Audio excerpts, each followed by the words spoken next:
Assalamu alaikum wa rahmatullah. This lecture is presented to you by Dr. Al-Shamma, and it will be the last lecture in your dental biomaterial course.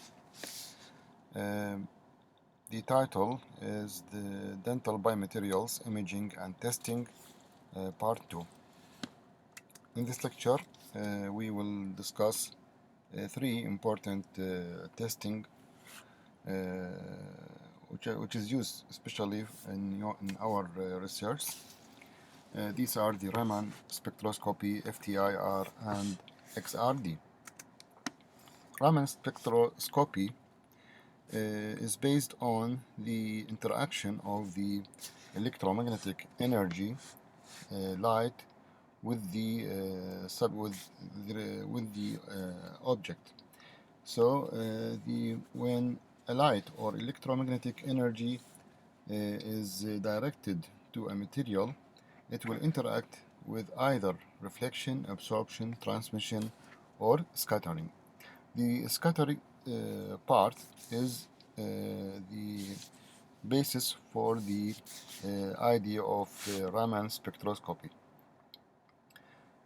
So in this test, this test is useful as the scattered light gathers data from the vibrational modes of the sample molecules. The Raman spectrum thus enables the identification of the molecules and their functional groups, similar to the infrared spectroscopy, which will be discussed later. This photo is the device, and the diagram here shows the diagram or parts of the machine. The spectrometer is a device that irradiates a sample with a light, and especially laser, and examine the type and state of the substance from the scattered or generated scattered light. Non-contact and non-destructive molecular structural analysis. It can crystallinity evaluation, residual stress analysis. All these are possible to be gathered by this device. So the basic equipment configuration consists of a light source for irradiating the sample with light, a spectrophotometer that disperses the scattered light, and a detector that detects the scattered light. In addition, with the microscopic Raman spectrometer, by combining a microscope, it is possible to extract information in a minute area of less than 1 micrometer. So the components, as we said, the first thing is the light source. The light source is important to have a source that generates light, and the light must be stable with single wavelength. To generate sufficient light, it is necessary to be the high intensity light source. So narrower the line width of the light source, will give a higher wave number resolution. To meet these requirements, modern Raman spectrometers often use solid-state lasers. Spectrometer also important part for analyzing the scattered light produced and examining its contents is generally a polychromator incorporating a diffraction grating. This grating is grooved, and the finer this number, the higher the spectral resolution. Also, the spectral performance is related to the focal length of the spectrometer. The longer the distance, the higher the spectral resolution. Detector. The scattered light is so weak, and that the detector with high sensitivity is required. Detector's quantum efficiency varies greatly with the wavelength, so it is necessary to select the excitation wavelength and measurements wave number range. Nowadays, cooled CCD detectors are used in most cases when using visible light sources. Microscope. Uh, Although the type of microscope is generally upright, depending on the application, such as cell observation, it may be combined with inverted type. Since laser beam to be emitted is finally focused through the objective lens, it is also important to select objective lens with a large numerical aperture in order to obtain high spatial resolution. So how this device work? Photons interacting with molecules most commonly scatter elastically. This is called the Rayleigh scattering. These photons have the same wavelengths as the incident light. However, approximately 1 out of a million of photons are inelastically scattered, an effect first described by Indian physicist Sir Chandrasekhara Raman in 1922. This is the principle from which Raman spectroscopy derives. With the Raman scattering, the incident light interacts with matter and its wavelength is either shifted lower or higher. So the redshifted photons are the most common, having been subject to Stokes shift. What has happened is that the photon has interacted with the electronic cloud of the functional group's bond, exciting an electron into a virtual state. The electron then relaxes into an excited vibrational or rotational state. This causes the photon to lose some of its energy and it is detected as Stokes-Raman scattering. This loss of energy is directly related to the functional groups, the structure of the molecule to which it is attached, the types of atoms in the molecule, and the molecule's environment. Of course, not every molecule or functional group exhibits Raman scattering. The following factors influence the scattering.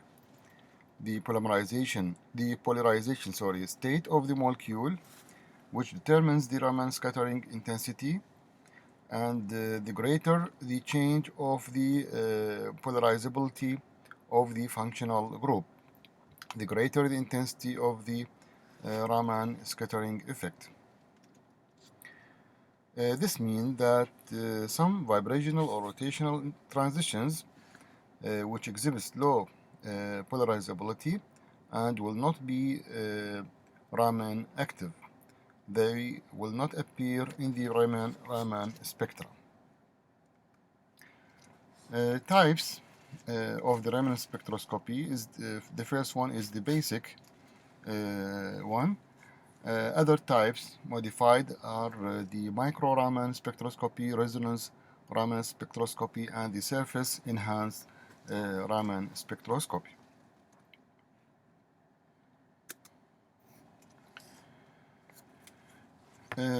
Now we will shift to another subject, which is the FTIR, the Fourier transform infrared spectroscopy. It is an analytical technique used to identify organic, polymeric, and in some cases inorganic materials. It uses infrared light to scan, test sample, and observe chemical properties. Infrared spectroscopy is the study of the interaction of the infrared radiation with the matter. The infrared radiation is a specific part of the electromagnetic spectrum that have a longer wavelength than the visible light, which means have low energy and with low wave number. The infrared waves interacts with the polarity of the chemical bonds of the molecules. If there is no polarity dipole moments in the molecule, then the infrared interaction is inactive and the molecule does not produce any infrared radiation spectrum.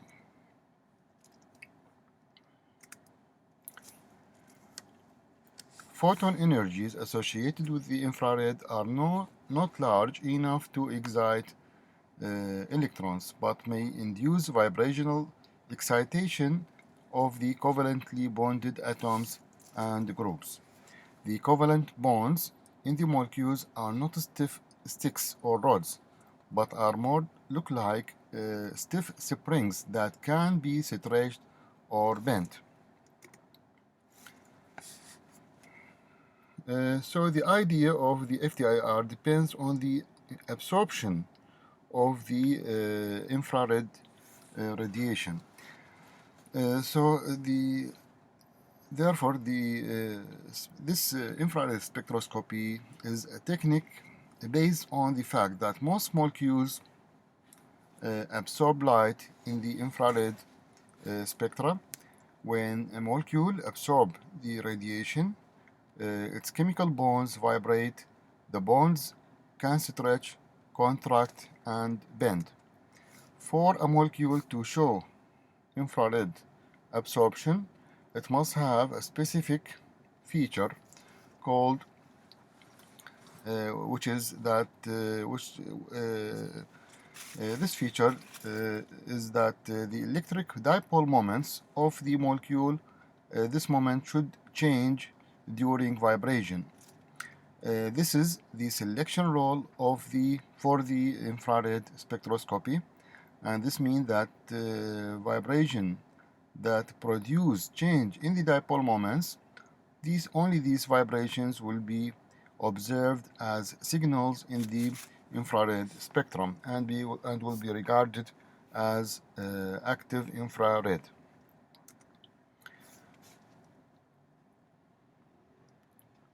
Okay. Atoms in the molecules can also move relative to one another. Thus, bond length can vary, or one atom can move out of its present plane. This is a description of stretching and bending movements that are collectively referred to as vibration. Vibrations can involve either a change in the bond length, as we said, stretching, or in the bond angle, bending. Some bonds can stretch in phase, called symmetrical stretching, or out of phase, called asymmetrical stretching. The symmetrical stretching have fewer infrared active vibrations compared to the asymmetrical ones. The uses of the FTIR, of course, this feature will aid in the analysis of the unknown materials, to identify the unknown materials, additives, or within the polymers, any contamination on the material, and so on. So the results of the test can identify samples, the sample's molecular composition and structure. How FTIR works? The technology of FTIR depends. It can identify the chemical structure of the material through the measurement of the infrared light absorption. First, the sample is exposed to different wavelengths of the infrared light, and the instrument measures which wavelengths are absorbed. The FTIR generates a graph in a form of absorbance spectra, which show the unique chemical bonds and molecular structure of the sample material. The absorption spectra will have peaks representing components presence. These peaks indicate the functional groups, such as alkanes, ketones, acids, chlorides, different types of bonds, and thus different functional groups absorb the infrared radiation of different wavelengths. The analytical spectrum is then compared in a reference library program to identify the components of or to find the best match for unknown materials using the catalog spectra for known materials.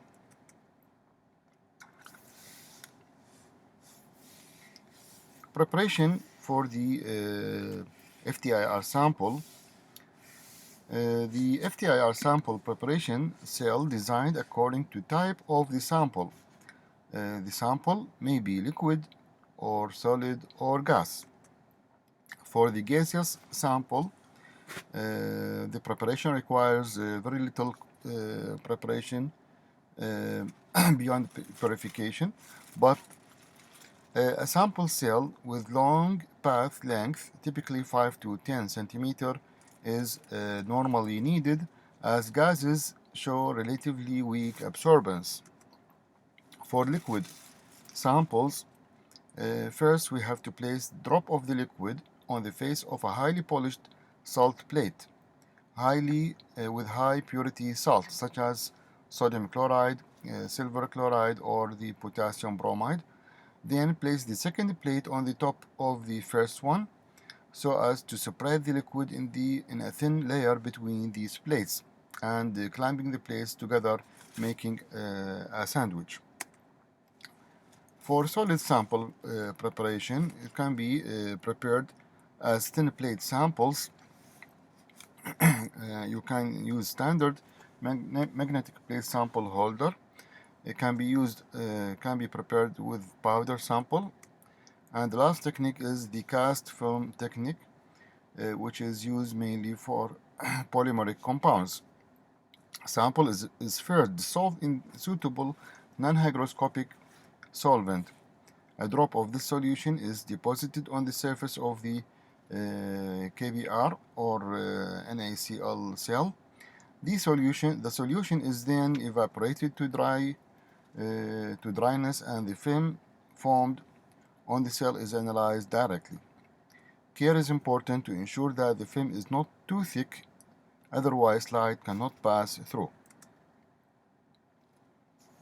There are a number of methods available for examination of the polymer samples. If the polymer is thermoplastic, it can be softened by warming and formed in a hydraulic press into a thin film. Alternatively, the polymer may be dissolved in a volatile solvent and the solution allowed to evaporate to give a thin film of an alkali halide plate. Some polymers, such as cross-linked synthetic rubber, can be microtomed into thin slices. So, how to analyze the infrared spectra? The infrared spectrum can be divided in two main regions: the functional group region, between 4000 to 1500, and the fingerprint region between 1500 to 400.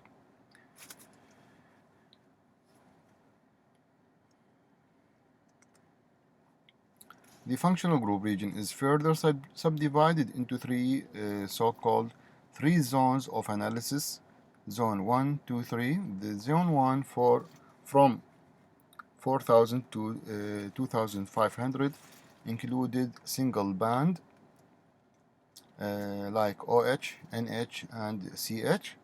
Second zone between 2500 to 2000 included triples band such as CN or CC, and the third zone from 2000 to 1500 included double bands CO, CN, and CC.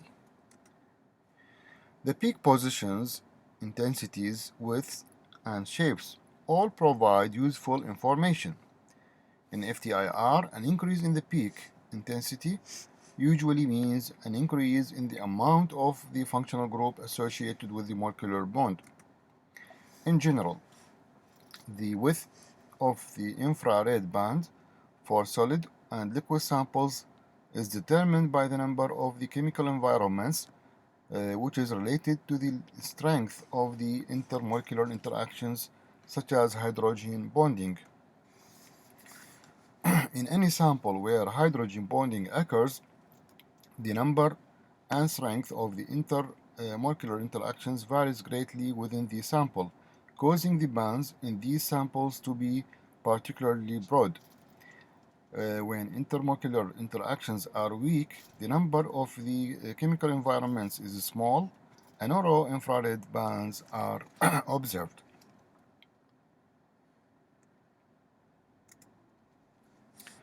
Now we reach the final subject, which is the X-ray diffraction or XRD. It is a powerful, non-destructive technique for characterizing crystalline material. It provides information on crystal structures, faces, orientations, size, and defects and strains. The atoms in a crystal are arranged in a periodic arrangement. The typical interatomic spacing in a crystals is of order when it is the same as the wavelength of the X-ray.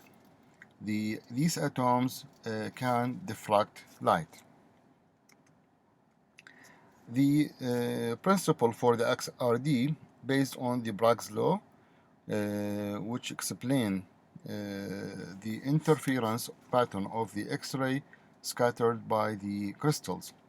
They stated that the wavelengths of the X-rays are similar to the distance between the atoms.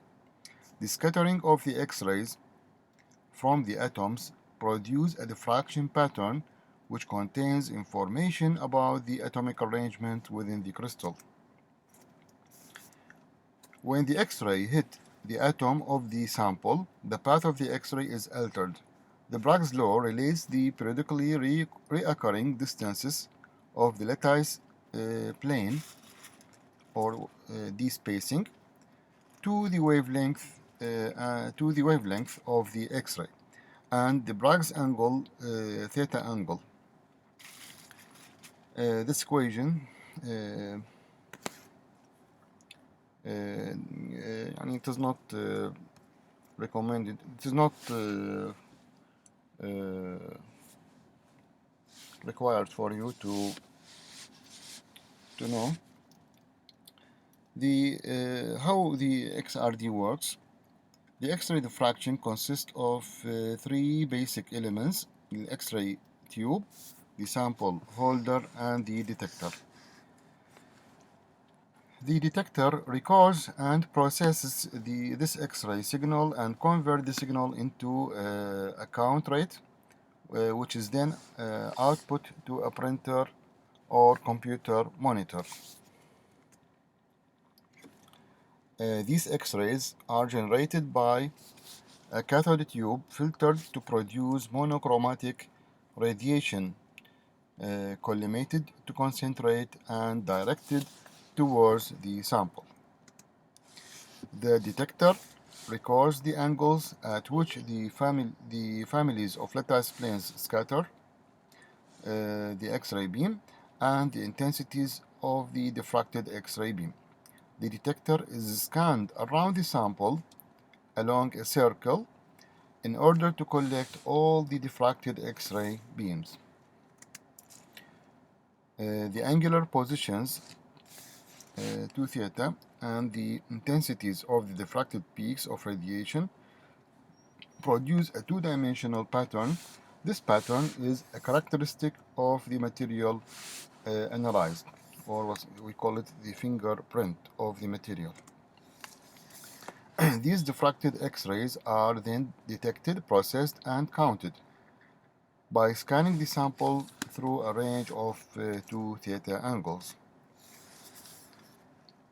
So, a similar process of identification to the FTIR. Here also there's the same process in which powder diffraction data from known compounds have been collected into database, and then search match programs are used to compare the experimental diffractograms with patterns of known compounds included in the database.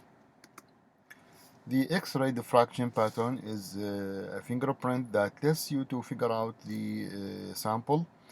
Each phase of compound can produce a unique diffraction pattern.